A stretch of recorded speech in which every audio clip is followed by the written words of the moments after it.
பிரான்சில் பணவீக்கம் மற்றும் பொருளாதார மாற்றங்களை கருத்தில் கொண்டு அடிப்படை ஓய்வூதியத்தில் 0.9% உயர்வும் குறைந்தபட்ச பங்களிப்பு ஓய்வூதியத்தில் கூடுதல் உயர்வும் வழங்கப்பட உள்ளது.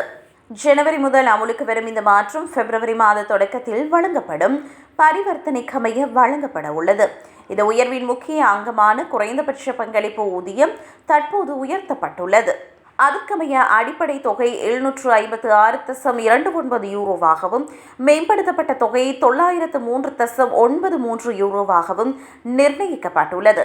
குறைந்த வருமானம் ஈட்டிய ஆனால் முழு பணிக்காலத்தையும் நிறைவு செய்த ஊழியர்களுக்கு இந்த தானியங்கி உயர்வு ஒரு முக்கிய பாதுகாப்பு வளையமாக இருக்கும் என எதிர்பார்க்கப்படுகிறது.